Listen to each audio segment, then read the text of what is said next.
Entonces, a partir de esta clase vamos a ir avanzando a algunas patologías que son las más comunes. Como habíamos dicho, en cirugía abdominal existe mucha patología, sin embargo, en el transcurso de las clases vamos a ver las patologías que son más comunes, que son las que ustedes van a ver. Entonces, hernias y ventraciones probablemente sea una cosa que siempre van a ver.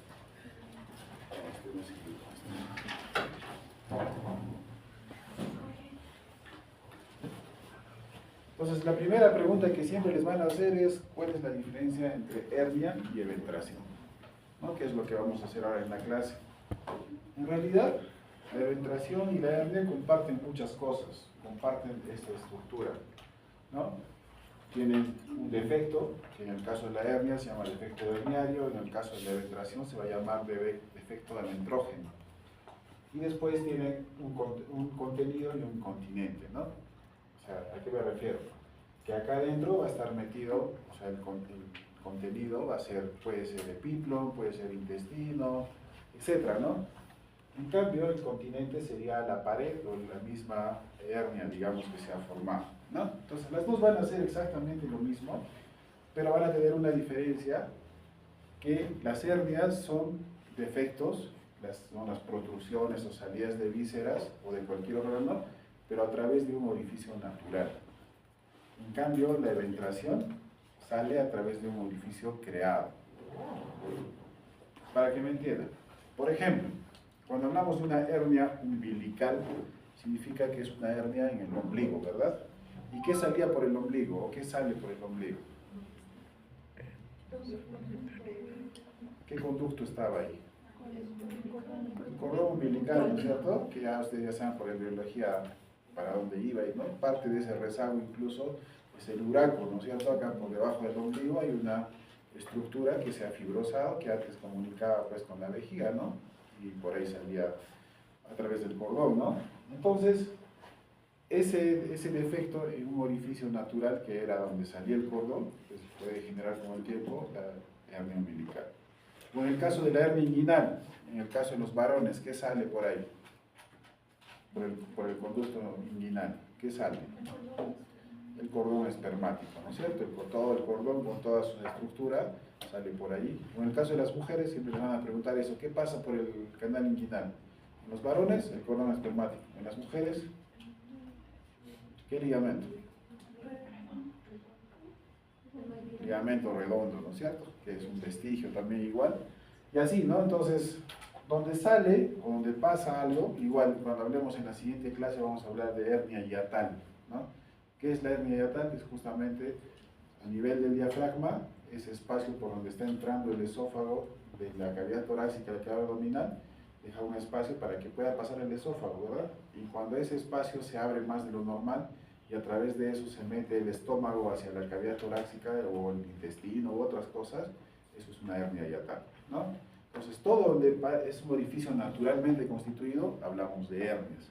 En cambio, las eventraciones son lo que van a ver ustedes, en especial en pacientes posoperados, ¿no? Uno le sutura, al menos eso se veía mucho cuando se hacía cirugía abierta, ¿no? Que es una de las principales complicaciones a larga distancia o a largo tiempo, digamos, de las cirugías abiertas, que hacían que a veces el paciente no se cuidaba, hacía esfuerzos, etcétera, y pues las suturas hacían una dehiscencia, las suturas de la aponeurosis, y con el tiempo dejaban un espacio por el cual protruían las vísceras en este caso, ¿no? Entonces, cualquier cosa que es artificial o que ha sido ya constituida luego, puede ser una cirugía, van a ver, por ejemplo, traumatismos, ¿no? Le meten cuchillo, ¿no? A veces y uno van a la emergencia, le suturan solamente la piel, pero el defecto en la aponeurosis ha quedado, y con el tiempo ese defecto va creciendo más,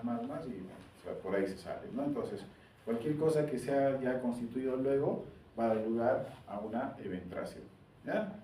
Sin embargo, no va a ser raro que mucha gente no conozca la eventración como eventración, sino también muchos le llamen como como hernia incisional u hernia ventral, ¿ya? Entonces, por ese parecido que les digo, va a estar su anatomía, digamos, Algunos llaman incluso a la eventración como hernia incisional o hernia ventral, ¿ya?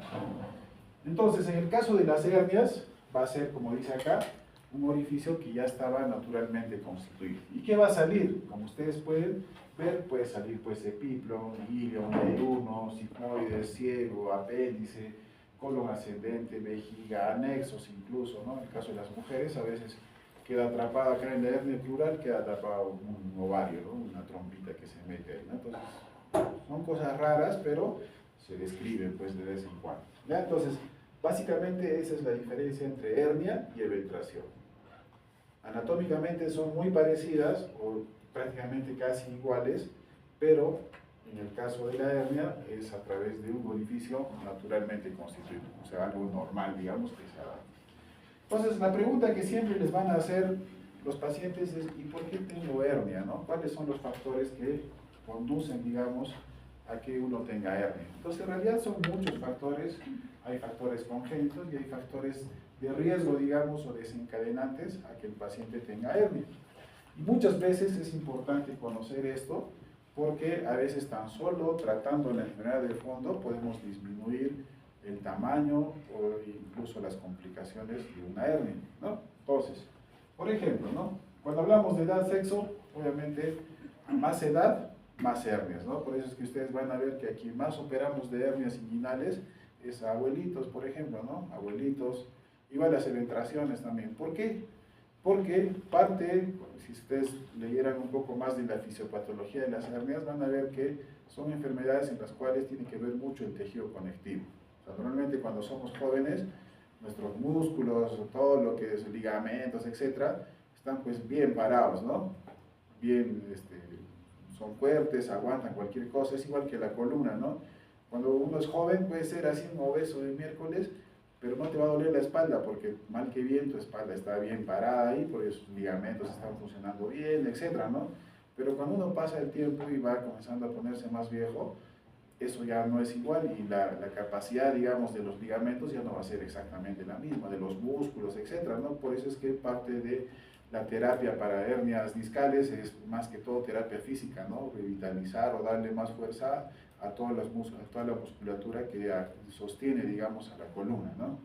Y así. Entonces, igual en el caso de las hernias, a veces hay gente que tiene por mucho tiempo sus hernias umbilicales pequeñitas, pero pasa el tiempo y comienzan a crecer un poco más, porque a medida que uno envejece, el tejido conectivo también ya se va a volver más laxo, no va a tener la misma capacidad, digamos, de asegurar estructuras, ¿no? Como lo que sucede normalmente, ¿no? Entonces, igual, en el caso del sexo va a haber algunas hernias que son más comunes en mujeres y otras más comunes en varones. Por ejemplo, las hernias inguinales son más comunes en varones. Y obviamente se entiende porque tenemos cordón espermático. En el caso de las mujeres, ese canal está prácticamente cerrado porque ya no pasa nada por allí. O sea, pasa un vestigio de ligamento redondo y punto. Pero en el caso de los varones, sí, nuestro cordón espermático está ahí, está funcionando, entonces tenemos más probabilidad de hacer hernias inguinales, ¿no? En cambio, en el caso de las mujeres, ya también por una cuestión anatómica de su pelvis y encima asúmenle por la cuestión de tener hijos, entonces hacen que la presión sobre el sitio del canal crural sea mucho mayor y por eso es que las mujeres tienen más hernias crurales que los varones, ¿no? Entonces esa es otra pregunta, ¿no? ¿Quién es el que más hernias crurales tiene? Las mujeres, ¿no? ¿Quién es el que más hernias inguinales tiene? Los varones, ¿no? Entonces, y así, entonces va a depender mucho de la edad y el sexo.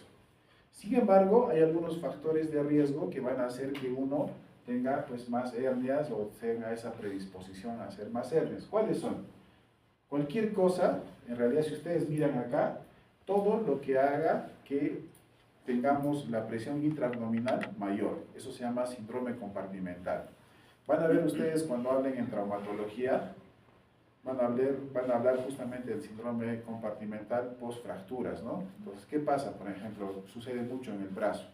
En el brazo, ustedes se acuerdan por anatomía que hay 3 compartimentos, ¿no es cierto? Y esos están envueltos en vainas elásticas, digamos, ¿no? Que hacen que exista como un grupito de músculos, ¿no? Por eso es que hay un grupo de los flexores, otro de los extensores, así que están casi agrupados. Y a veces cuando sangra, cuando hay una fractura, la fractura rompe, sangra, y esa al momento de fracturar sangra el mismo hueso, pero a veces lesiona vasos que están por allí también, y comienza a sangrar un montón, ¿no? Entonces, ¿qué pasa? Que como eso está en compartimentos, está como unos estuches, ¿no? Entonces la sangre no sale de ese estuche y comienza a ejercer, digamos, una presión mayor en esa zona, ¿no? Y si para tu mala suerte justo por ahí pasa, no sé, la arteria radial, la cubital, qué sé yo, va a comprimirla tanto, que va a dejar isquémico la parte de abajo y duele pues un montón. Entonces lo que hace es comprimir vasos, ¿no? Entonces igualito en el abdomen sucede un síndrome que se llama síndrome compartimental, y eso lo van a ver en el caso de las hernias, lo van a ver en el caso de las oclusiones, ¿no? ¿Por qué duele y por qué se complican las oclusiones? Obviamente porque comienza a crecer, a llenarse de aire, pero hay un momento en que ya no entra más, ya no da para más. ¿Y qué es lo que sucede? Los mismos intestinos que están llenos de aire comienzan a comprimir grandes vasos, ¿no? Toda la aorta abdominal, comprimen las arterias y venas que van al riñón, y ya saben todo lo que pasa cuando hay isquemia y todo eso, ¿no? Entonces, eso pasa en el síndrome compartimental. Entonces, al igual, en el caso de las hernias, cualquier síndrome o cualquier cuestión que aumente la presión intraabdominal va a hacer que los huequitos, digamos, vamos a llamarle así, que son las hernias, esos defectos, comiencen a tratar de soportar más esa presión que existe, ¿no? No sé, cualquiera de nosotros tose, ¿no? Se agarra y como sientes como si golpeara, ¿no es cierto? Como si los músculos se pusieran más duros y uno hace pues la famosa maniobra de Valsalva, ¿no es cierto? Entonces, todas estas situaciones van a constituir eso, ¿no? Por ejemplo, la tos crónica, pacientes que tienen, ¿por qué los viejitos ya de por sí su tejido conectivo es pésimo, pero ¿por qué tienen más, predisposición a hernias? Porque muchos de ellos tienen EPOC, ¿no? Tienen fibrosis, todo el rato están tosiendo, y en cada tosida es un aumento de la presión intraabdominal, es una tosidita. O los que están, por ejemplo, constipados, que tienen estreñimiento. En inglés.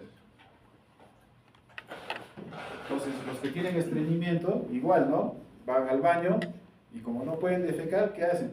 Empujar, y eso están haciendo que comience a aumentar la presión dentro del abdomen, y eso hace que los defectos comienzan a crecer un poco más, porque uno puja y pues aumenta eso, ¿no es cierto? Se entiende la forma, ¿no es cierto? Entonces igual, esta es una cosa en especial, por ejemplo, la disuria, que tienen que evaluar otra vez en los abuelitos. ¿Qué es lo que más sufren los abuelitos? Hipertrofia de próstata, ¿no es cierto? Como tienen hipertrofia de próstata, no pueden orinar bien. Entonces, ¿qué tienen que hacer? Tienen que pujar para orinar. Por eso que hay empujo vesical, ¿se acuerdan? Entonces, tienen que pujar porque el chorro ya no es el mismo. Cuando uno es joven, orinas y el chorro pues es fuerte y no se puede disparar hasta acá 2 metros orinando, ¿no? En cambio los viejitos, por más que intenten, no pueden. ¿Por qué? Porque la próstata está tapando la salida de la uretra y tienen que hacer más esfuerzo para orinar. Entonces, y es igual como si estarían tosiendo todo el rato, ¿no? Entonces, empujan diario, y las hernias comienzan a aparecer más y más. Esto, por ejemplo, en especial la cuestión de la disuria, es una de las cosas que siempre deben preguntar, porque a veces, o digamos, vayámonos a la parte práctica. Si ustedes ven, le hacen ecografía, le hacen tacto rectal, el paciente tiene hipertrofia de próstata y encima tiene hernia también. ¿Cuál creen ustedes que se debe operar primero? Una hernia así gigante, así grande, así. Y tiene hipertrofia de próstata. ¿Cuál creen que se debe operar primero? ¿Cuál creen? A ver, ¿hipertrofia o la hernia? La hernia es gigante. La hipertrofia, ¿no es cierto? ¿Por qué es importante que le operen la hipertrofia? Porque tú le puedes operar su hernia bonito, todo chévere, le pones su mallita, lo fijas, todo, pero si el paciente va a seguir con su hipertrofia y sigue empujando, lo más probable es que haga se llama hernia recidivante. Ese es un término que acuérdense siempre, hernia recidivante. ¿Qué es una hernia recidivante? Cuando un paciente ya le operaron de la hernia y en el mismo lugar vuelve a salir la hernia otra vez. Eso se llama hernia recidivante. Entonces, no se olvide, en el caso de los viejitos en especial, siempre cuando viene por hernia, también evaluar la parte de la próstata. Porque si el viejito no orina bien, entonces vuestra cirugía o vuestra interconsulta cirugía probablemente sea por gusto, porque así lo operaran, lo más probable es que esa cirugía fracase porque el viejito va a seguir empujando. Entonces, ¿qué hay que hacer primero? Operar la próstata, que orine tranquilo, que orine bien, y recién a continuación operar la hernia. Obviamente si la hernia no está complicada, ¿no es cierto? Obviamente, si es una cirugía programada, tranquilo, entonces damos tratamiento primero a la hipertrofia. O quienes, ¿no? Trabajos que demandan esfuerzo físico. Por ejemplo, la gente que trabaja en construcción civil, que carga cosas, o cualquiera de nosotros que va al gimnasio y que le gusta cargar 40 kilos, 50 kilos, ¿no? Si tienes tu hernia, no lo hagas, pues, porque obviamente tienes más riesgo a que se va a complicar.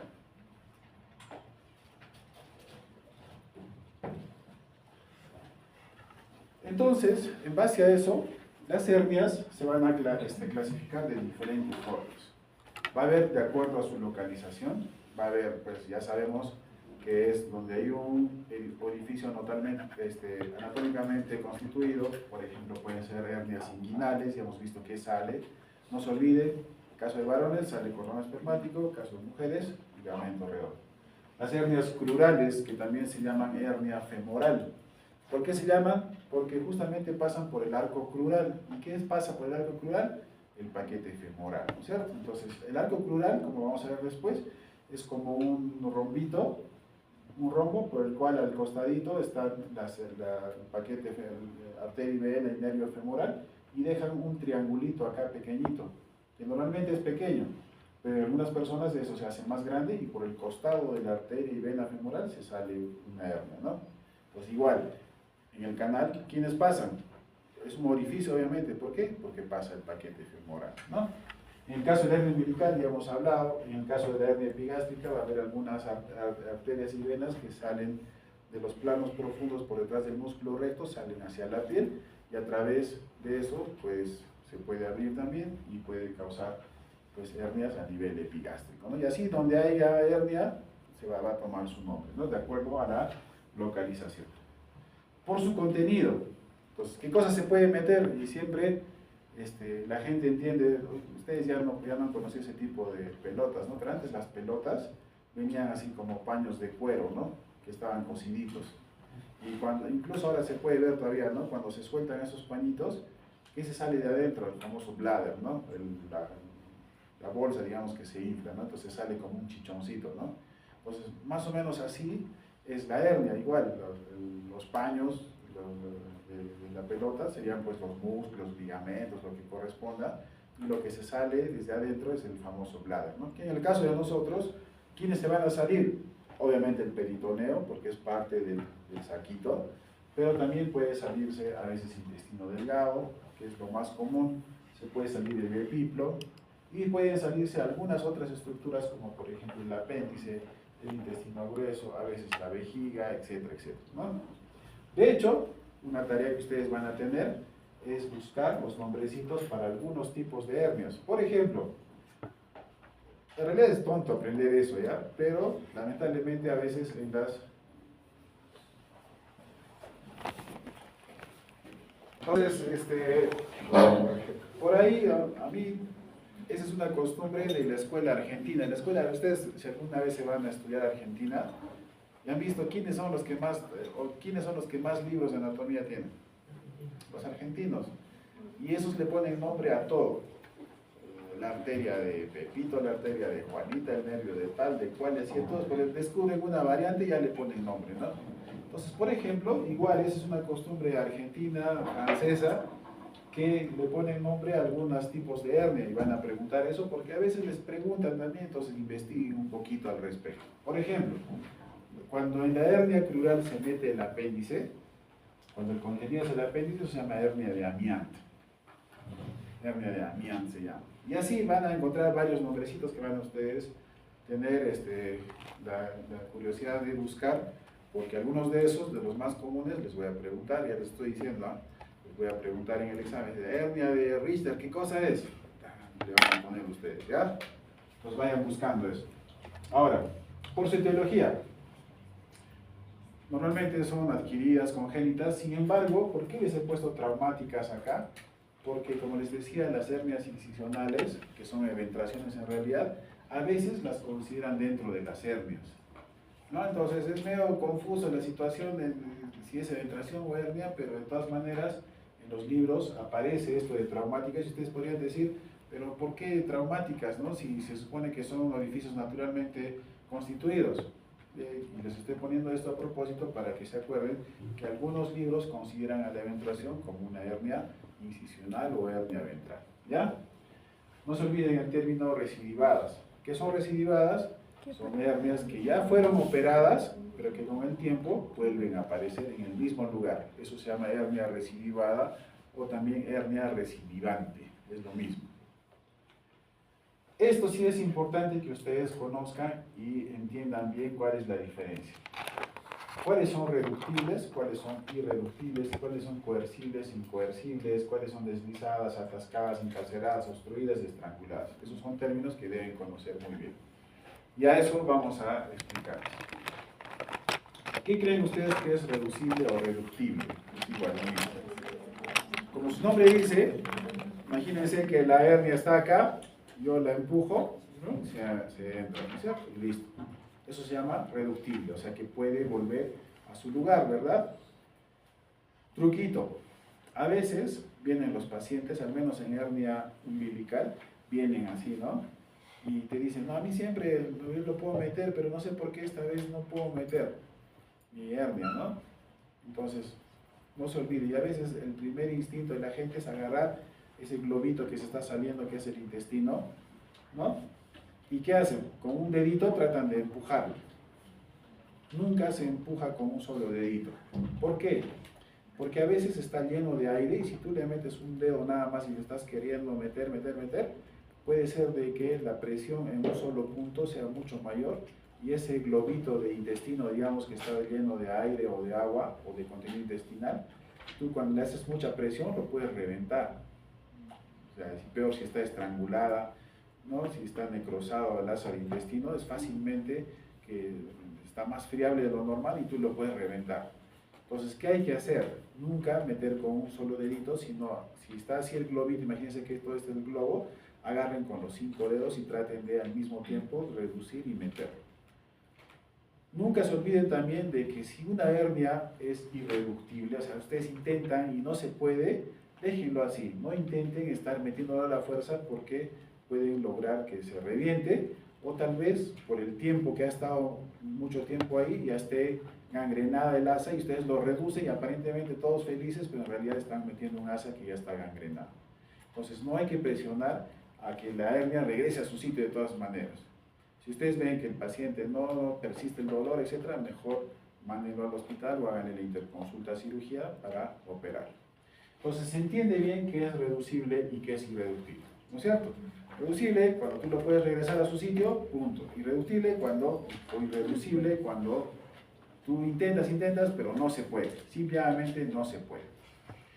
Un término algo parecido es coercible e incoercible.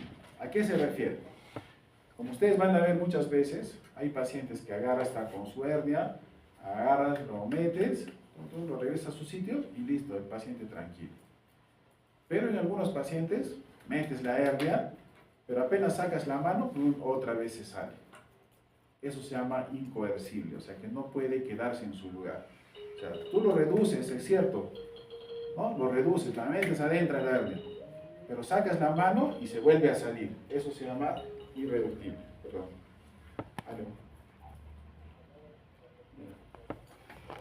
Sí, un favor, sí. Entonces, se entiende, ¿verdad? La diferencia, aunque parecieran los mismos términos entre reductible y irreductible, reductible que lo puedes meter, irreductible que no, coercible, que la puedes meter, pero que se queda ahí. En cambio, el incoercible, metes, sacas el dedo o la mano y otra vez se vuelve a salir. Eso es incoercible. ¿Se entiende? Deslizadas. ¿Se acuerdan en el dibujito? acá, esto que ustedes están viendo acá en negrito, que es, digamos, la misma hernia, acá arriba está la piel, ¿verdad? Debajo, ¿quién está? Tejido celular subcutáneo. Debajo está el músculo y la aponeurosis. Y debajo de la aponeurosis, ¿quién está? Este de acá, en el abdomen. ¿Quién está? El peritoneo, ¿no es cierto? ¿Se acuerdan? ¿No? El peritoneo parietal y el peritoneo visceral, ¿no es cierto? El parietal está recubriendo todo el abdomen. Imagínense que todo esto fuera el abdomen. Está recubriendo el techo, todo, ¿no? ¿Verdad? Entonces, si yo hago un hueco acá, ese peritoneo se va a salir, lo mismo que está acá, se sale, ¿verdad? ¿Cuándo se llama por deslizamiento o deslizadas? Cuando a veces, acá en esta parte, por ejemplo, lo más común está la vejiga, en el caso de la hernia inguinal. La vejiga está acá atrásito nomás, si se acuerdan bien. Entonces, a veces, parte de esto, la vejiga se mete, y parte de acá se va a volver la vejiga, como si estaría por acá. ¿Se me entiende? O sea, se ha deslizado también un órgano, que es lo más común, vejiga. Eso se llama hernias deslizadas o hernias por deslizamiento. A veces también puede ser, en el caso de acá, el ciego, ¿no? El ciego también es un poco móvil y a veces se va tanto hacia abajo que a veces también forma parte de las hernias, ¿no? Pero lo más común, es cierto, es la vejiga. Entonces, cuando parte del saco es un órgano, entonces a ese tipo de hernias se va a llamar hernias deslizadas o hernias por deslizamiento. ¿Se entiende? ¿Cuándo son atascadas, encarceladas o obstruidas? Cuando se ha metido, lo más común, intestino, ¿no? Una hernia umbilical o una hernia inguinal. Se mete el intestino, ya se metió. Pero el intestino está viable, o sea, está sano, digamos. Su irrigación no se ha visto comprometida.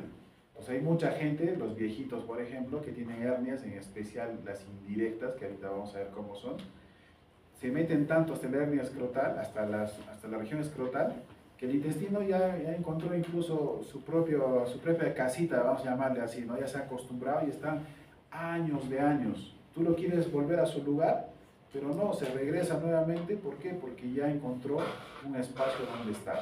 Y el paciente come, hace toda su vida normal, porque ya se hizo una bolsa a veces tan grande que está metido el intestino, pero su irrigación, su vitalidad no está comprometida.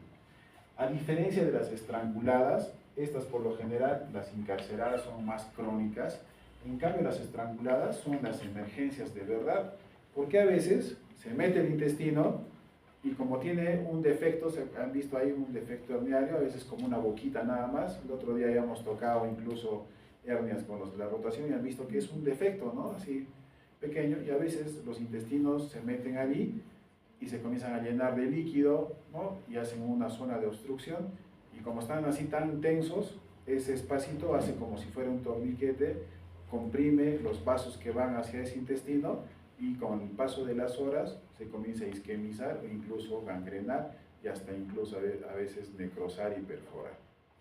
Entonces, cuando eso sucede, a eso se llama, como su nombre dice, estranguladas, o sea que las has agarrado y se han estrangulado, como su nombre dice, ¿ya? Encarceradas, tiene la diferencia con estranguladas, porque en el caso de las encarceradas, las asas son viables, están sanas. En cambio, en el caso de las estranguladas, la irrigación, la vitalidad ya está comprometida.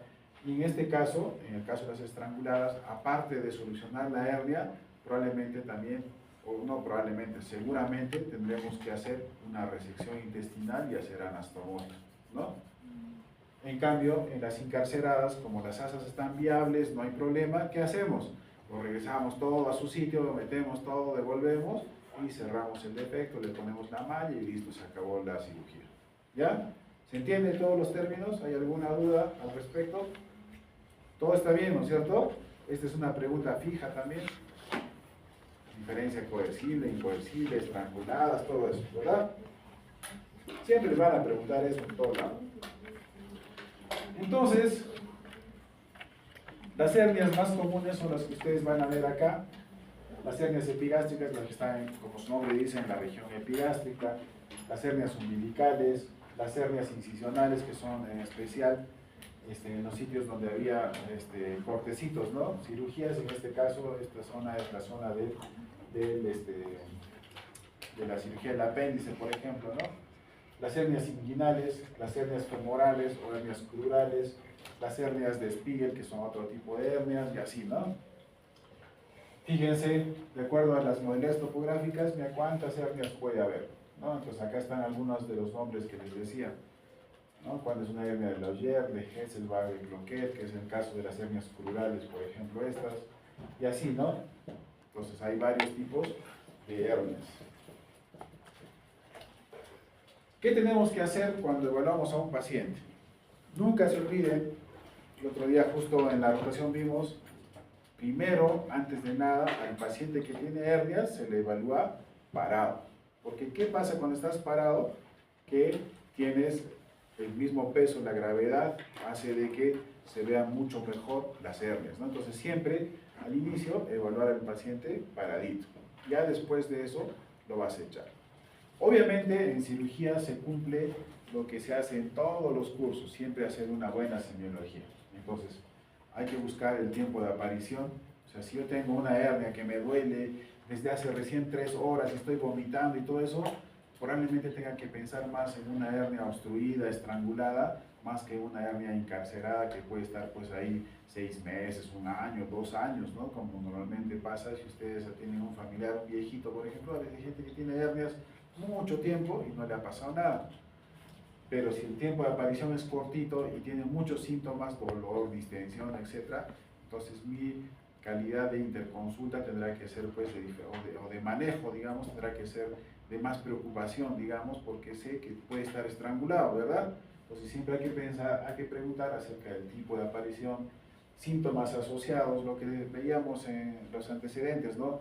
Tienes tos, tienes estreñimiento, ¿qué haces? ¿A qué te dedicas? ¿Cuál es tu trabajo? Etcétera, ¿no es cierto? Porque en base a eso también podríamos definir qué hacer y qué no hacer, ¿no? Lo que hablábamos hace un rato respecto a la interconsulta al urólogo, si el paciente tiene una hipertrofia de próstata, ¿no? Si te cuenta, no puedo orinar, siempre utiliza, me ponen sonda vesical para que pueda orinar, así, obviamente tiene una hipertrofia pues así considerable, y obviamente tengo que considerar la necesidad de hacerle primero una interconsulta de urología antes que a cirugía, ¿verdad?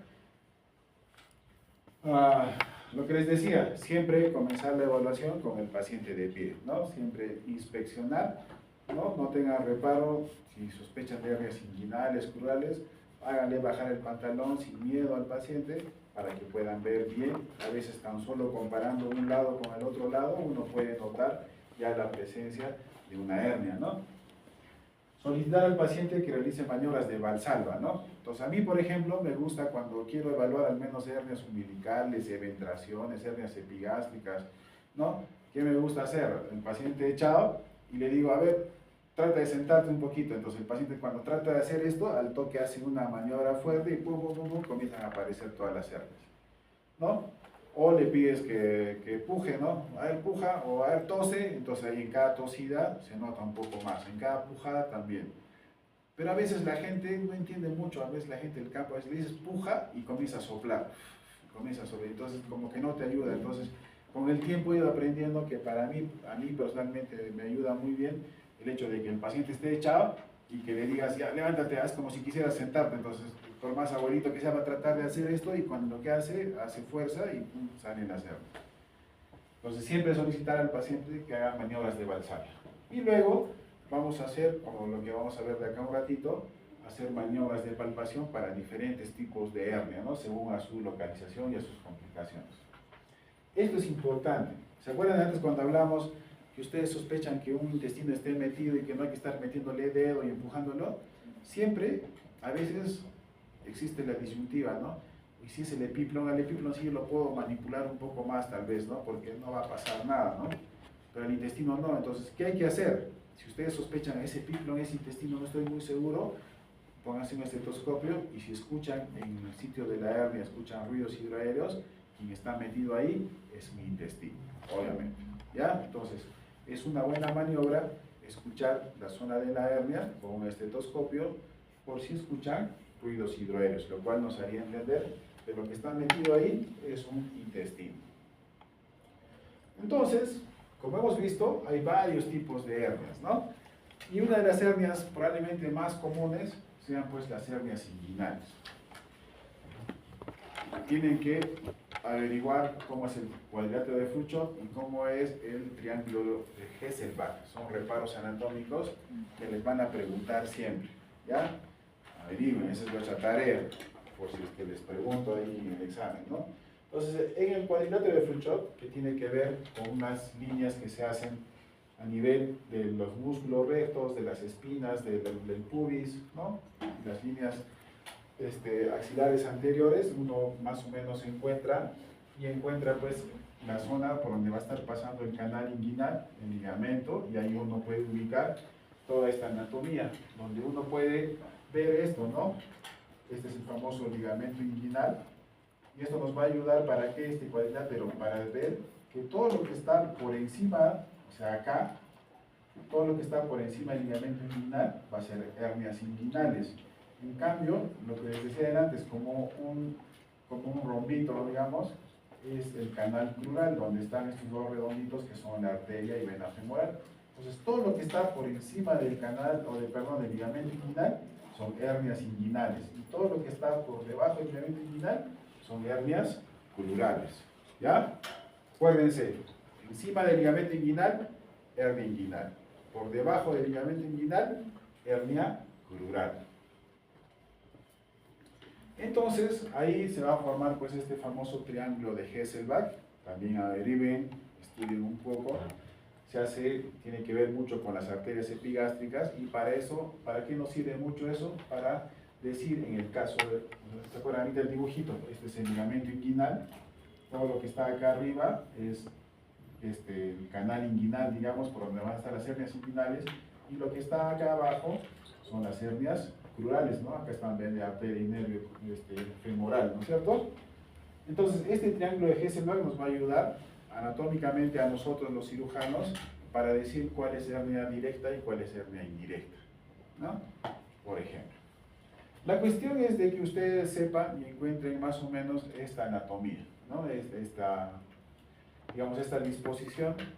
En realidad, esta parte, aunque parece chiquitita, está llena de varias estructuras anatómicas que hacen que la cirugía de hernia sea todo una subespecialidad.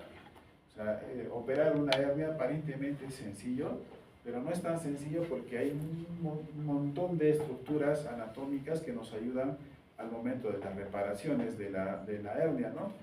Pero lo que yo quiero es que ustedes vean más o menos dónde se van a ubicar. Tanto las hernias inguinales, las que están por encima del ligamento inguinal, y las hernias crurales, las que están por debajo. ¿Por qué? Porque el espacio es bien pequeñito, entonces a veces uno puede confundir una hernia inguinal con una hernia crural.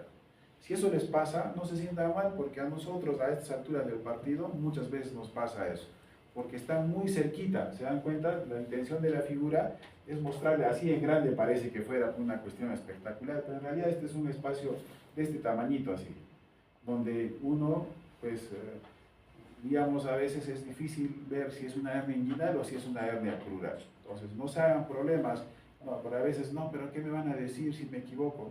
No hay problema, porque el espacio anatómico donde están estas dos hernias es muy pequeño en realidad. La intención es que ustedes vean que esto, ven, arteria y nervio están acá cerquita. ¿Y por qué les he puesto este dibujito? Porque más allá vamos a ver de que cuando ustedes sean internos o médicos generales, parte de vuestra chamba va a ser evaluar pacientes posoperados de hernia.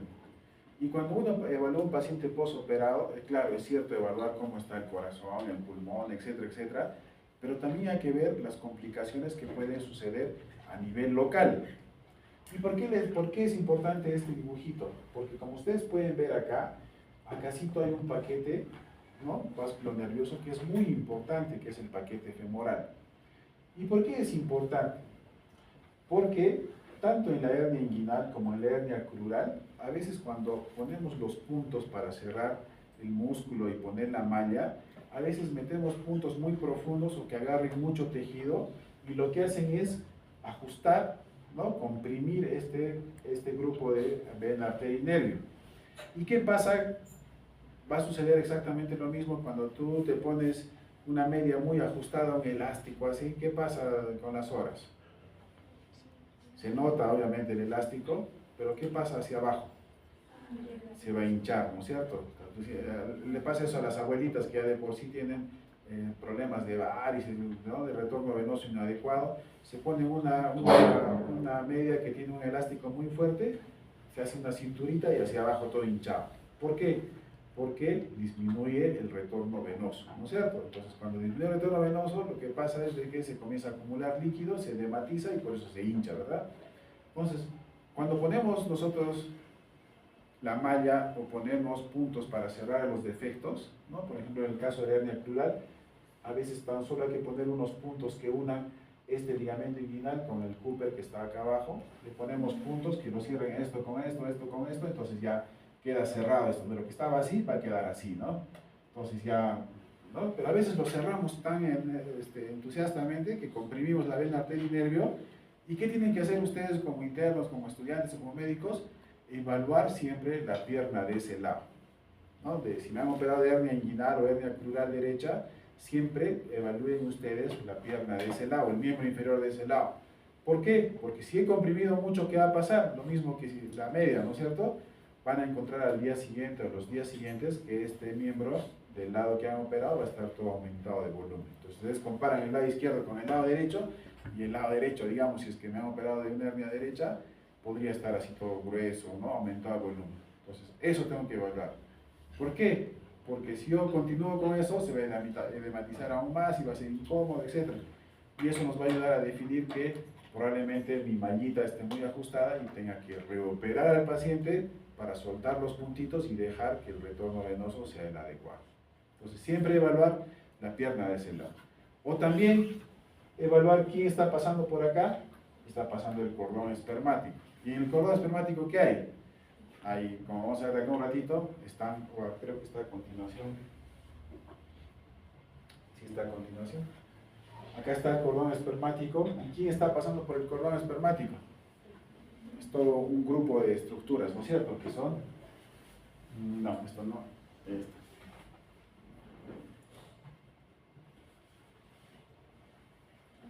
¿Quiénes están pasando por el cordón espermático?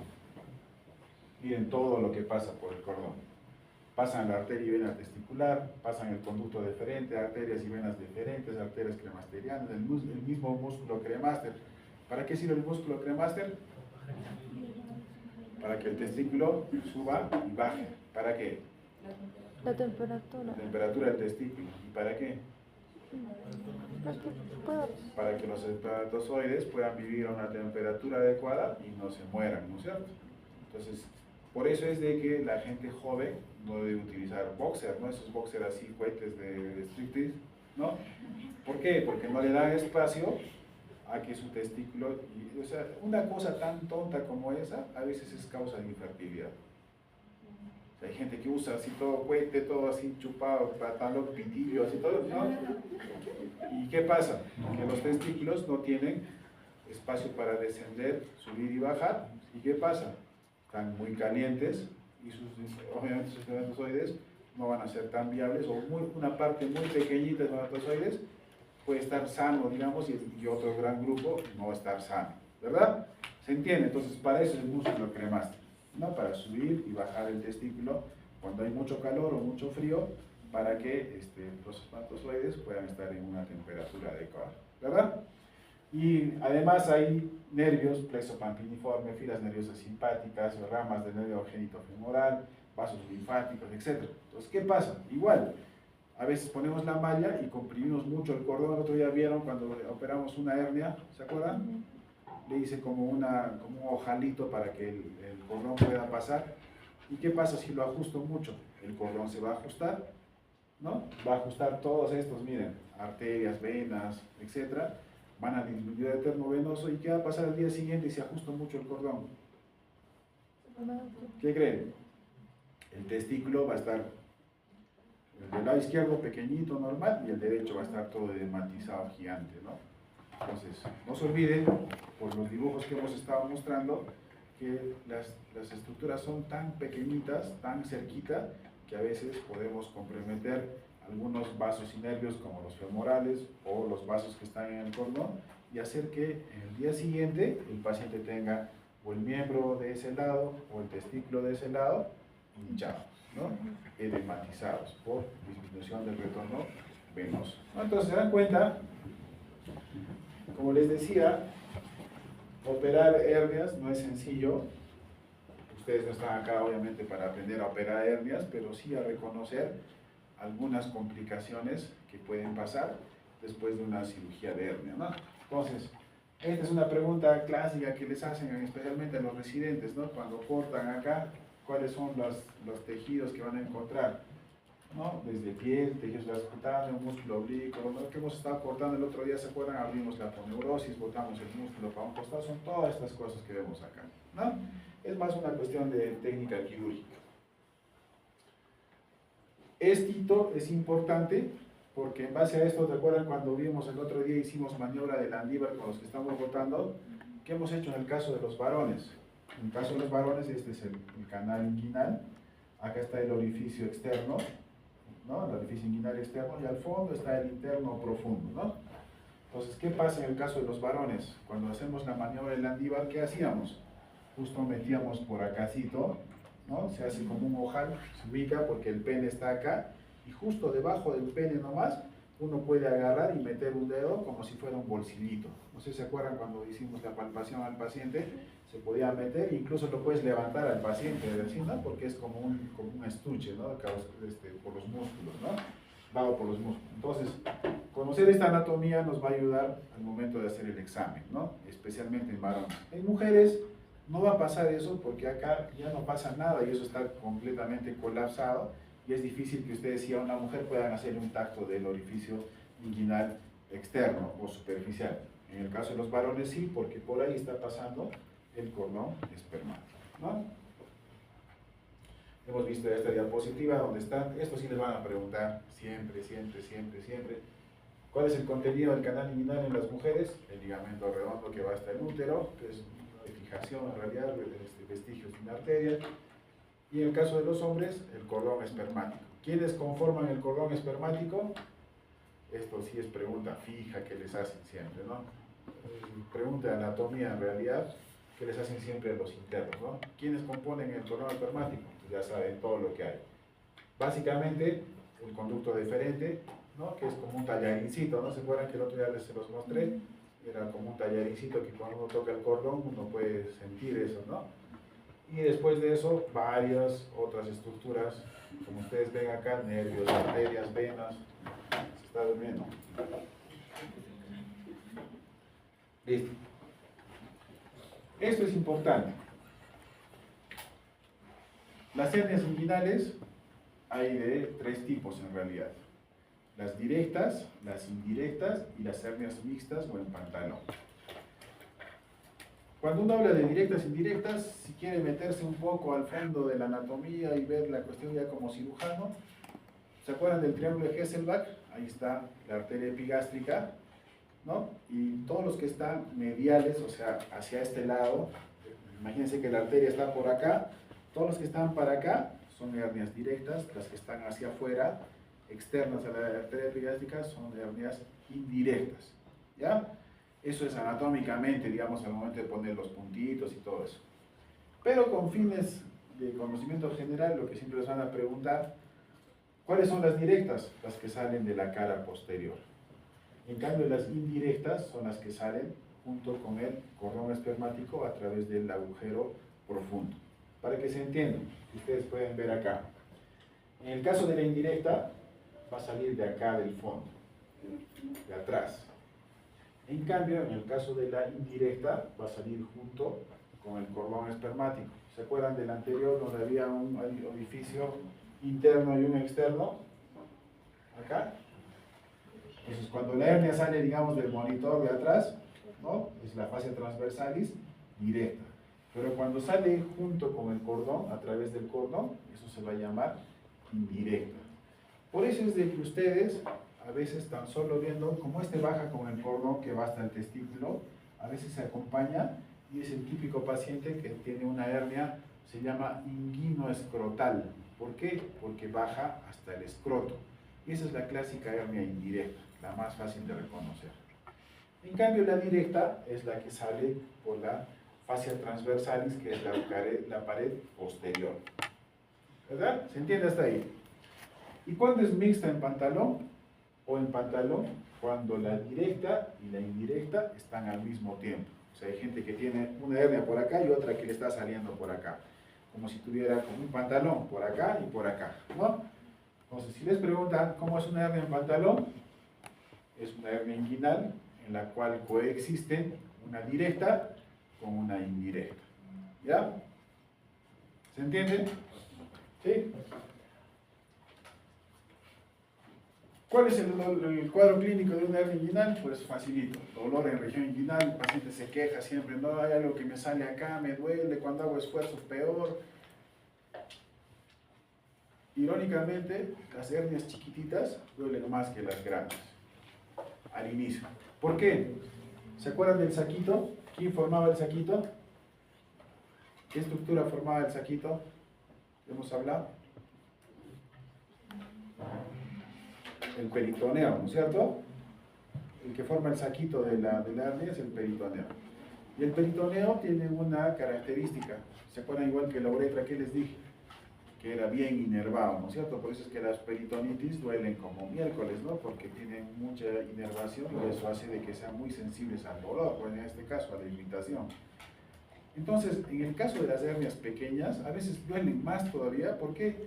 Porque un chiquitito, cuando son chiquititas, ¿quién se mete? Un pedacito de, un saquito pequeñito, digamos, formado por peritoneo. ¿Y qué pasa con la herniecita? Como es un defecto, como un anillito, lo pellizca el peritoneo, ¿no? Como que lo ajusta, entonces eso duele más, ¿no? Entonces el paciente dice, apenas hago un esfuerzo, me levanto, hago una cosa y ahí siento que algo me ha agarrado por acá, ¿no? Un dolorcito. Entonces ahí ya sospecho de una hernia pequeñita, ¿no? Ya cuando es más grande, obviamente, ya hay pues una tumoración globosa o bulto, pues la gente te va a decir, tengo un bulto acá, tengo una cosa que se me sale, ya, al todo. Una sensación de presión en la región inguinal. Y de acuerdo a las complicaciones, o sea, si por ejemplo ese paciente ya tiene la hernia encarcerada o peor si está estrangulada, probablemente vaya con signos de obstrucción intestinal. ¿Y cuáles son esos signos? Náuseas, vómitos, distensión, no eliminar gases, deposiciones, como si fuera una oclusión común y cualquiera. Entonces, cuando hagamos oclusiones, una de las muchas causas de oclusión intestinal justamente es hernias complicadas. Porque a veces, como hemos visto, parte de la hernia está metido, puede ser estómago, puede ser el intestino, puede ser el colon sigmoides, el transverso, etc. Y si está metido y no tiene un buen pasaje, va a ir con signos y síntomas de una oclusión intestinal, ¿no? ¿Y cuáles son los signos de una oclusión? Estos, ¿no? Náuseas, vómitos, distensión, no eliminar gases ni hacer deposiciones, ¿no? Esto es lo que hablábamos el otro día, maniobra de Landívar, ¿no? Se puede hacer muy bien en los varones. ¿Se acuerdan con la figurita que hemos visto más antes del orificio inguinal profundo y superficial? Entonces ahí, ¿no? Entonces uno puede meter justo, como les decía, al ladito del pene, ahí a un costadito. No, yo no lo hago normalmente con el meñique, sino hago con el dedo índice, como queriendo levantar al paciente. Hago así, se mete muy facilito y sirve para diagnosticar y además nos va a decir qué tipo de hernia es. Entonces, cuando yo meto acá y le pido al paciente que puje, imagínense mi dedo acá, le pido que puje y siento algo que me ajusta por acá. ¿Qué tipo de hernia será? Indirecta, ¿no es cierto? Porque si me está golpeando acá, significa que está saliendo del orificio inguinal profundo. Pero si yo le pido que puje y me golpea por acá atrás y me hace así, ¿cuál va a ser? Directa. Entonces, la maniobra de Landívar, ¿para qué sirve? Para diagnosticar, pero también para saber si es una hernia directa o hernia indirecta. Si al pedir al paciente que puje me golpea acá en el pulpejo del dedo, digamos, ¿cuál va a ser? Indirecta. Pero si me golpea así desde la parte de atrás y siento que algo me empuja desde atrás, es una hernia directa. ¿Listo? ¿Cuáles son las complicaciones de una hernia inguinal? Hay de las prequirúrgicas, que son, ya hemos visto cuándo es una encarcerada. ¿Cuándo es encarcerada? Cuando está metido en un órgano, intestino, etc., pero con asas o con tejidos viables, no está comprometida su circulación. En cambio, las estranguladas, sí, ¿no es cierto? Ahí sí están comprometidos, a veces hay que hacer resección intestinal, etcétera, ¿no? Puede haber obstrucción, puede haber dolor crónico, en las intraquirúrgicas puede haber sangrado, lesiones intestinales, lo que les decía, hay que tener mucho cuidado con manipular, pérdidas de domicilio, puede haber recidivas. ¿Cuándo eran recidivas? Cuando habías operado a un paciente y volvía a aparecer. Puede haber infección, dolor, hidrocele, e incluso en algunos casos rechazo del material protésico, ¿no?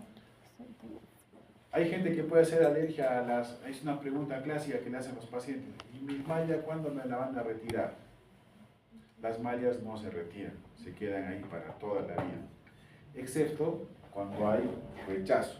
Porque hay gente, es bien difícil, la verdad que yo en todos estos años habré visto un par de pacientes que han hecho rechazo a la prótesis, pero por lo general eso no sucede. Pero cuando pasa, ¿qué hay que hacer? Es un clásico paciente que va a venir durante meses, te dice, me han operado y desde que estoy operado, todo el rato mi herida tiene un huequito ahí y está saliendo líquido y líquido y líquido, a veces se sale pus, a veces se aclara y tiene mal olor y esto entonces es una reacción crónica ya digamos a la malla. ¿Y qué es lo que hay que hacer? En esos casos sí hay que retirar la malla y optar por otro tipo de tratamientos, ¿no? Entonces eso es las formas de complicaciones. Obviamente este es un cuadrito para que se acuerden nada más que ahora se hace la reparación de la hernia inguinal, de la hernia crural, incluso de las eventraciones, de la hernia umbilical, de la epigastria y de casi todas las hernias por vía laparoscópica. Y se ha visto que sus resultados, su tasa de recidiva es muchísimo menor respecto a la cirugía abierta. De hecho, algo que no les he dicho, y les van a preguntar siempre, ¿se acuerdan de cuando hablamos de eventraciones? ¿Cuáles son las incisiones primero? En ese cuadrito hemos visto que quienes menos hacen eventraciones son las cirugías laparoscópicas. Y es obvio porque es un cortecito pequeño. Y ustedes han visto que cuando uno pone los trócares, ¿qué es lo que yo corto para poner los trócares? Solamente la piel, ¿no es cierto? Yo no entraba hasta el músculo, lo he abierto, nada. Solamente corto la piel y a través de eso meto el trócar que tiene una guía, una puntita que busca, imagínense que acá están los músculos, busca acá, se pasa y listo. Cuando yo retiro el trócar, este músculo, claro, queda un poco sensible, doloroso, pero regresa a su sitio y punto. Pero en el caso de la cirugía abierta, ¿qué hago? Para poder meter mi mano y operar la vesícula, ¿qué tengo que hacer? Cortar músculos, ¿no es cierto? Tengo que cortar músculos. Entonces, obviamente, ¿cuál será más eventrógeno? La cirugía abierta, ¿no es cierto? Pero dentro de la cirugía abierta, algunos tipos de incisiones también son más eventrógenos que otros. Las incisiones que son así medianas o que son verticales, acá o acá, donde sea, son más eventrógenas que las que son en este sentido, las que son horizontales. ¿Ya? Por eso es que ustedes van a ver de que básicamente, por ejemplo, para apéndice, más que todo cuando se hacía cirugía abierta, y lo van a ver de vez en cuando por ahí, las incisiones casi nunca son en este sentido, sino son más bien acá los costaditos y son más transversales, un poquito más oblicuas, etc. Igual la vesícula, acá, ¿verdad? Porque esas son menos eventrógenas que las que son verticales. ¿Por qué pasa eso? Porque, si se acuerdan ustedes, las líneas de Langer, ¿se acuerdan? De la piel, vienen así en este sentido. Y en ese mismo sentido vienen también las arterias, las venas, todo. Entonces, cuando yo agarro y corto en este sentido, estoy cortando una buena parte de la irrigación que iría acá hacia la herida, ¿verdad? Pues, si no hay buena irrigación, no hay buena cicatrización y por ende más eventraciones. En cambio, las que son en este sentido, los vasos están corriendo, acá voy a lesionar unos cuantos, pero en general va a llegar una cantidad de sangre adecuada, de inervación adecuada, que van a hacer que esa herida pues, esté en mejores condiciones. ¿Ya? ¿Se entiende? Entonces, hernia inguinal, ya saben qué es, hernia crural, es exactamente lo mismo, los mismos signos, síntomas, factores de riesgo, no hay ninguna diferencia. La única diferencia, ¿cuál es? De que en vez de salir, ¿se acuerdan el ligamento inguinal? O cinturilla iliopubiana también se llama. Los que están acá arriba eran las hernias inguinales. En el caso de acá, son las hernias crurales las que están por debajo, ¿no? Entonces acá está el ligamento inguinal, acá está el Gimbernat, acá está el ligamento de Cooper y a este lado está la cintilla iliopectínea.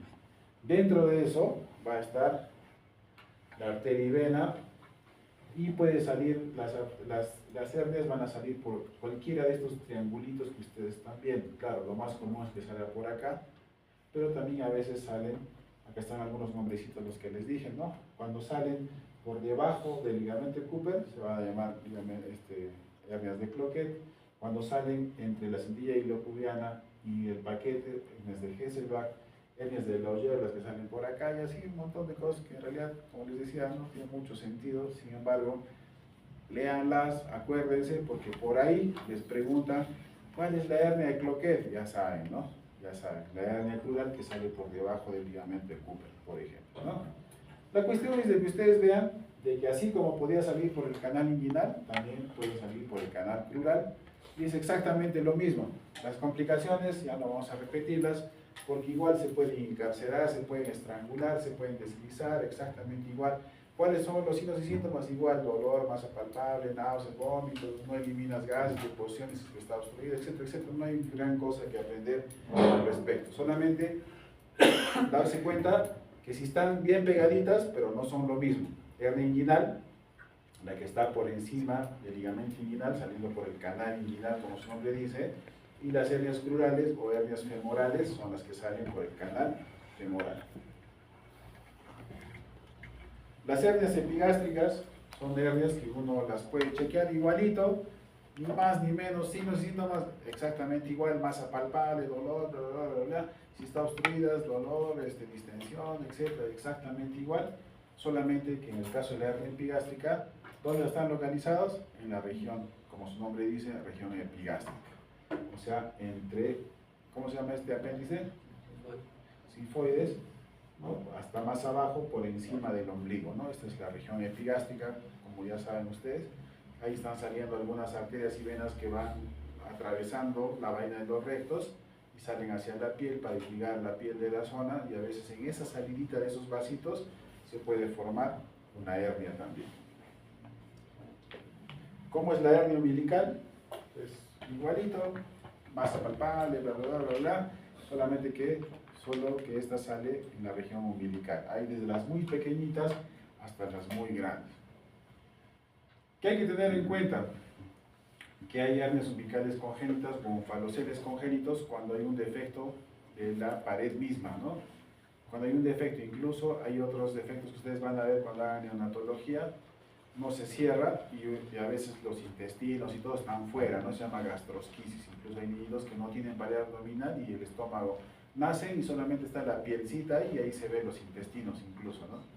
Entonces esa es otra cosa ya más compleja, ya no es una hernia propiamente dicha, sino otro tipo de patología. Hay hernias umbilicales infantiles y hay hernias umbilicales del adulto. ¿Por qué les he puesto eso? Porque por ahí sale el cordón umbilical, ¿no es cierto?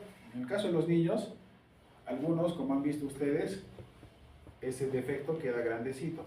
Y hay una costumbre de la gente incluso de ponerle una canica, tiros, ¿no? Lo que decíamos antes, esos bolitos con lo que juegan, le ponen una canica ahí y le ponen un aparato como para aguantar, ¿no? Entonces van a ver que esta cuestión de la hernia umbilical infantil es algo muy común en realidad.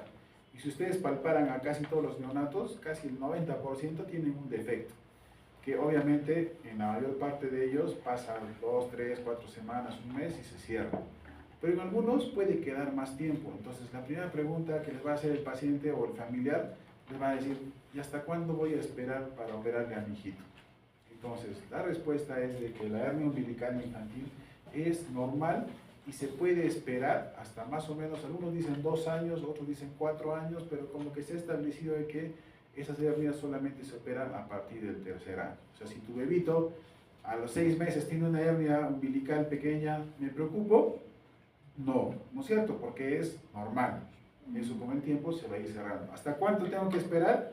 Hasta que cumpla por lo menos 3 años. Si a los 3 años sigue el hueco, ahí sí, caballero nomás, interconsulta a cirugía pediátrica para que le cierren el defecto hernial. Obviamente, siempre y cuando esa hernia no esté complicada. Si el paciente está obstruido, ustedes ven que hay algo que se toca, no sale, está metido y se escuchan, hay ruidos hidroaéreos y el paciente está vomitando y todo eso, obviamente así tenga 2 meses, vas a tener que operarlo porque se está complicando. Pero si no está complicada, no se preocupen, se puede esperar ¿hasta cuándo? Hasta los 3 años. De ahí recién ya hay que pensar en operar. ¿Se entiende? Ya en el adulto la cosa es diferente. A veces hay hernias chiquititas y el paciente lo único que queja es dolor, por lo que les dije antes, esas hernias chiquititas, ¿quién se mete ahí? El peritoneo. Entonces cada vez que hace esfuerzo, ¡ay, me duele! Pero después de eso mayor molestia no tiene. Pero en algunos pacientes esto ya comienza a crecer y a veces se hace tan grande, pero tan grande, que se vuelve incómodo desde el punto de vista estético, pero también peligroso. ¿Por qué? Por lo que les he dicho antes.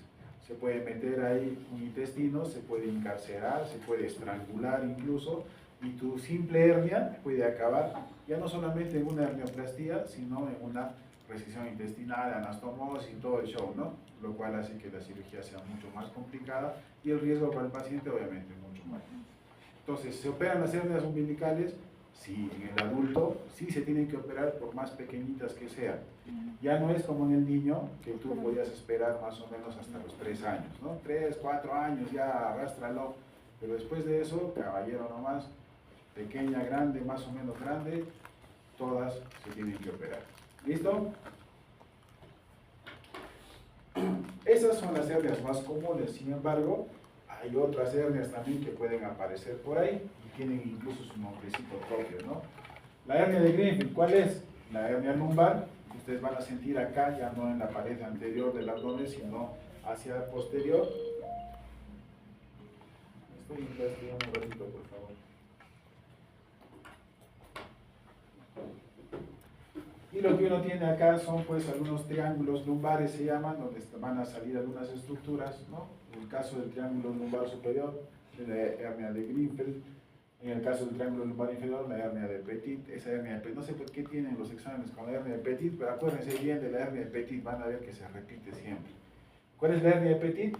La hernia lumbar del triángulo lumbar inferior, ¿no? Esto hay que tener mucho cuidado porque lo pueden confundir. Y ustedes cuando hagan urología van a ver que los urólogos, aunque también ahora hacen casi todo por la laparoscopía, muchos de ellos, pero muchos siguen haciendo las incisiones para llegar a operar el riñón, no son por acá adelante, sino son incisiones acá atrás, incisiones lumbares. Entonces, así como hay eventraciones acá adelante, también a veces hay eventraciones acá atrás. Entonces eso podría ser un diagnóstico diferencial de estas hernias. Entonces, si el paciente nunca fue operado, lo más probable es que sea una de estas dos hernias. Pero si el paciente tuvo una nefrectomía lumbar por antecedente, obviamente lo más probable, una masa palpable que aumenta el esfuerzo, etcétera, etcétera, probablemente sea más bien una eventración lumbar. ¿Se entiende, verdad? Listo.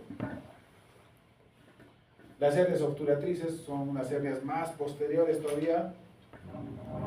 Estas son importantes, las hernias obturatrices, porque esas, ¿se acuerdan del canal obturatriz o la mujer obturatriz que está ahí al fondo de la pelvis por donde salen algunas estructuras, ¿no?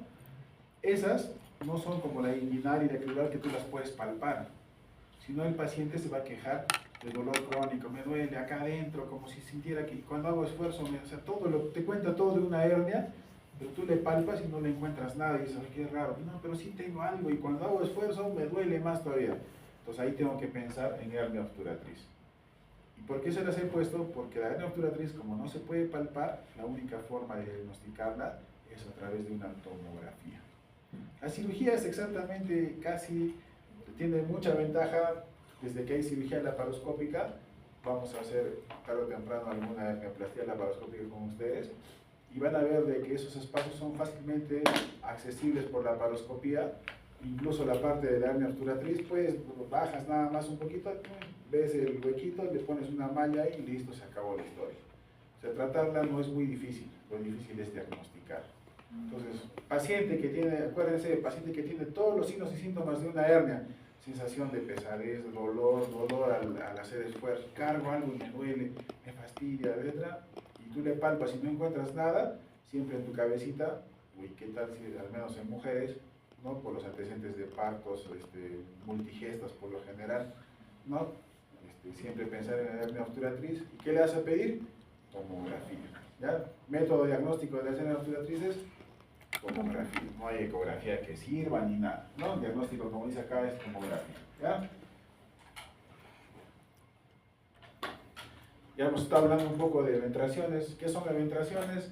Son igual protrusiones, igual que una hernia, pero a través de orificios creados. Entonces, aquí van a chequear, tan solo con ver. Doctor, tengo una masa acá que me sale, a ver, muéstrame. Una cirugía anterior, como lo que ustedes están viendo acá, ¿no? Como lo que están viendo acá, ¿no? Entonces, tan solo con ver eso, ya tu diagnóstico está cantadito. Eventración abdominal o hernia incisional, ¿no? Es una protrusión a través de un defecto adquirido. ¿Cuáles son? Igual que la hernia, tienen cosas muy parecidas, ¿no? Obesidad, ancianidad, desnutrición, anemia, ictericia, porque los ictéricos van con problemas hepáticos, y los hepáticos, los cirróticos, todos, ¿con qué van? Con ascitis. ¿Se acuerdan cuando hablamos de síndrome compartimental? A veces la ascitis está tan tensa, pero tan tensa, que trata de buscar un espacio donde crecer más. ¿Y dónde crece más? Donde hay defectos, ¿no? Ya sea por orificios naturales, como en el caso de las hernias, o defectos en la pared, en el caso de las eventraciones, ¿no? Las neoplasias, tratamiento con corticoides, insuficiencias respiratorias, dependiendo del tipo de cirugía, ¿no? Cuando sufres de eventraciones, cuando tu herida se ha sobreinfectado, cuando tienes ascitis severas por cáncer o por insuficiencias hepáticas, cirrosis, etc. Cuando tienes el postoperatorio con vómitos, guillo, infecciones del sitio operatorio, ¿no? Si yo el paciente lo he operado recién y se distiende y comienza a vomitar y vomitar, ¿qué va a pasar? Tengo una gran posibilidad de que esos hilitos que los he cosido, todo bien bacán, con lo que está vomitando, tosiendo, haciendo esfuerzo para vomitar, se puede romper y aparentemente está bien cerrado, pero con el tiempo puede dar lugar a una eventración, ¿verdad? Dependiendo de la técnica, obviamente no es lo mismo una hernia, una cirugía laparoscópica en la que tú cortas chiquitito. ¿Existen eventraciones en la cirugía laparoscópica? Sí existen, pero son raras. Pero sí existen, al menos en el ombligo. Por eso es que han visto ustedes de que yo siempre, cuando opero por laparoscopía, siempre cierro el ombligo, porque es donde entra el trocar más grueso. ¿Se acuerdan? Para meter la óptica, el trocar de 10, 12 milímetros, el que entra ahí. A veces si yo lo saco y no cierro ese defectito, puede haber una eventración. Entonces, puede haber, sí, pero es bajísimo respecto a un corte. Pues lo que hacen, no sé, los cirujanos oncólogos, paciente que tiene cáncer, que está desnutrido, que no come bien y encima tiene una incisión que viene de acá a acá, sí se puede, tiene más probabilidades de hacer eventraciones, ¿no? Esto es importante. Bueno, de eventración, ¿cuáles son los signos y síntomas? Exactamente iguales, no hay mayor cosa. Dolor, pesadez, bulto, masa palpable, etcétera, etcétera. Si está complicada la eventración, igual que la hernia, se puede encarcerar, se puede gangrenar, se puede obstruir, se puede todo exactamente igual. Ya no repetimos. Y esto es importante, que es digamos, algo parecido, ¿no? Van de la mano casi, que es una dehiscencia o una evisceración. Entonces, dehiscencia no solamente se va a dar en el caso de las heridas del abdomen. O sea, cualquier cosa que yo suturo, puede haber dehiscencias en la piel. Yo suturo la piel en la frente y si, no sé, por algún motivo se abre la herida, se sueltan los puntitos, como quien diría, eso se llama dehiscencia. ¿Ya? Entonces, a veces, ¿qué pasa? Lo que les decía hace un rato. Paciente recién opera un corte grandazo y está vomitando y está haciendo esfuerzo, y a veces esos puntitos se sueltan. Eso se llama dehiscencia, ¿verdad? Entonces, la dehiscencia de una herida es la apertura durante el postoperatorio inmediato de los planos, en este caso, de la laparotomía, ¿no? Entonces, cuando es completa, como su nombre dice, es completa y se abren todos los planos. ¿Se acuerdan lo que hablamos de los planos? Piel, tejido celular subcutáneo, músculo, aponeurosis y peritoneo. Se abre toditito, se ha hecho una dehiscencia. Eso se llama, o va a dar lugar pues a las evisceraciones, ¿no? La dehiscencia completa causa la evisceración. Como su nombre dice, que se ha eviscerado, se ha salido, o sea, en otras palabras, las tripas están para afuera, así, ¿no? Así hablando vulgarmente, digamos, ¿no? Se ha abierto todo, piel, músculo, todo, pum, se ha abierto y vienen pacientes cuyos intestinos están afuera. Eso se llama evisceración, porque ha habido una dehiscencia completa, ¿no es cierto? ¿Ya? Entonces, si ustedes piensan, a ver, acuérdense ahora el dibujito, había, en el caso de la hernia y de la eventración, había un defecto ¿de quién? Solamente de la aponeurosis y del músculo, ¿no es cierto? ¿La piel está intacta? Sí. ¿El tejido subcutáneo está intacto? Sí. La aponeurosis es la que tiene un hueco, o el músculo es el que tiene un hueco y por ahí se está saliendo, ¿verdad? Pero ¿quién limita a que tu intestino no se salga? Antes que eso. ¿Quién era la bolsita otra vez? Acuérdense, el peritoneo, ¿no es cierto? El peritoneo es el que hace que no se salga, que está ahí, se forma una bolsita. Yo puedo cortar la piel incluso encima de eso y no se va a salir mi tripa para afuera, ¿verdad? Porque tiene una casita, ¿no? Que es, en este caso, el saco, digamos, de la hernia de la eventración que está formada por un peritoneo, ¿verdad? Pero acá, ¿hay peritoneo? No, no es cierto. Entonces, si les preguntan cuál es la diferencia entre una eventración y una evisceración, es que en la eventración sí hay peritoneo, en cambio en la evisceración ya no hay. Por eso es que tú agarras, puedes abrir los puntos y ves pues los intestinos, porque no hay peritoneo, ¿no? Y en base a eso se van a clasificar las evisceraciones en 3 grados o 3 clases. Grado 1, grado 2 y grado 3. ¿Cuál es grado 1? Como ustedes pueden ver, el grado 1 es cuando los puntos están sueltos, pero los intestinos no están afuera, sino está ahí, se ve la piel, se ve el subcutáneo, se ve la aponeurosis y al fondo están los intestinos, ¿no? Están ahí, incluso ves cómo se mueven así muchas veces. Entonces, cuando esto no supera el peritoneo, la altura del peritoneo, eso se llama grado 1. Cuando los intestinos han salido hasta la altura de la piel, se llama grado 2. Y cuando se ha salido toditito, ya está tripa afuera, grado 3. Entonces, ¿esta qué sería? Grado 3. Ya acuérdense. Entonces, en las eventraciones no hay grado 1, grado 2, grado 3. Donde hay son en las evisceraciones.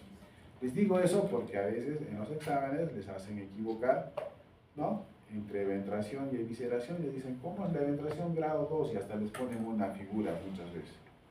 Y tú ves bonito, le escribes, cuando en realidad es una evisceración.